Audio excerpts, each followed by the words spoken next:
Hello नमस्कार मित्रांनो, आजच्या व्हिडिओमध्ये आपण पाहणार आहोत की तलाठी भरतीचा जो पेसा केस संदर्भात रिझल्ट येणार आहे तो मित्रांनो कधीपर्यंत लागेल, त्याची डेट काय आहे ती तुमच्यासोबत शेअर करणार आहे। तर बघा मित्रांनो, मी जवळपास 2 दिवस या टॉपिक वरती व्हिडिओ बनवला नव्हता, तर काही विद्यार्थ्यांनी कमेंट केला की नक्की रिझल्ट कधी लागणार आहे पेसा केस संदर्भात, यावर्षी माहिती द्या। म्हणून मित्रांनो आजचा आपण हा व्हिडिओ बनवतोय। तर बघा, मी WRD ची भरती वगैरे वरती व्हिडिओ बनवत होतो, त्याच्यावरती कट ऑफ वरती सुद्धा आपण व्हिडिओ बनवलेला आहे।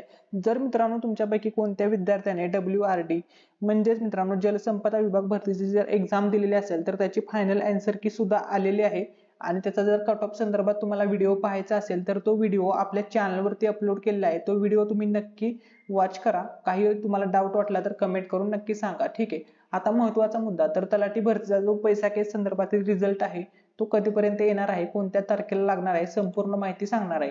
त्यापूर्वी बघा, जवळपास 13 जिल्हे आहेत मित्रांनो ते पेसा क्षेत्रामध्ये येतात। तर ते जिल्हे कोणते आहेत ते बघा। पहिला जिल्हा आहे पुणे, त्यानंतर ठाणे, त्यानंतर पालघर, अहमदनगर, नाशिक, ठीक आहे, नंदुरबार, धुळे, जळगाव, त्याच्यानंतर नांदेड, अमरावती, यवतमाळ, चंद्रपूर आणि गडचिरोली, असे टोटल 13 जिल्हे आहेत। जर या 13 जिल्ह्यामधून तुमचा फॉर्म असेल तर मित्रांनो, म्हणजे तलाठी भरतीला, तर मित्रांनो हा व्हिडिओ तुमच्यासाठी आहे, ठीक आहे। आता आपण व्हिडिओला सुरुवात करूया। चॅनल वरती नवीन असाल तर व्हिडिओला लाईक करा, चॅनलला सबस्क्राइब करून घ्या आणि हा व्हिडिओ तुमच्या सर्व मित्रमैत्रिणींसोबत शेअर करा, जेणेकरून हा व्हिडिओ पूर्ण महाराष्ट्रामध्ये व्हायरल झाला पाहिजे, ठीक आहे। आता महत्त्वाचा विषय असा आहे की तलाठी भरती पेसा केस सर्वोच्च न्यायालयाचा निकाल कधी लागेल। आजच्या व्हिडिओमध्ये सर्व डाऊट तुमचे क्लिअर करतो। तर बघा, याचं उत्तर आहे मित्रांनो 5 मार्च 2024।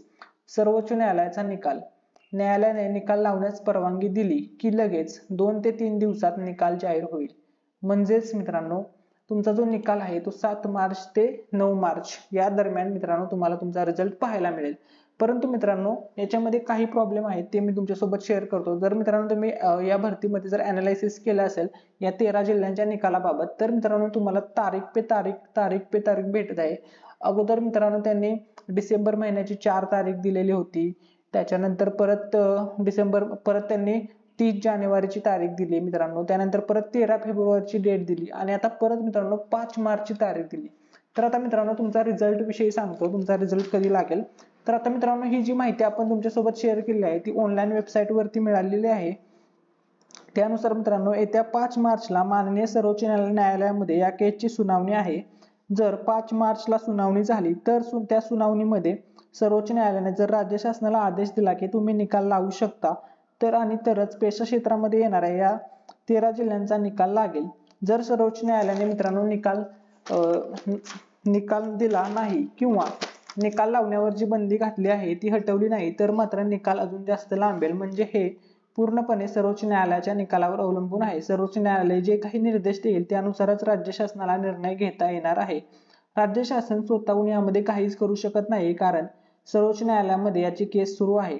तर आपल्याला सर्वोच्च न्यायालयाच्या निकालाची वाट पाहावी लागेल। जर त्यांनी 5 मार्चलाच निकाल लावायला परवानगी दिली तर मात्र लगेच 1 किंवा 2 दिवसामध्ये तुमचा रिझल्ट राज्य शासन जाहीर करेल। 13 जिल्ह्यातील सर्व उमेदवारांना माननीय सर्वोच्च न्यायालयाच्या निकालाची वाट पाहावी लागेल, त्याशिवाय दुसरा कोणताही पर्याय या विद्यार्थ्यांकडे नाहीये।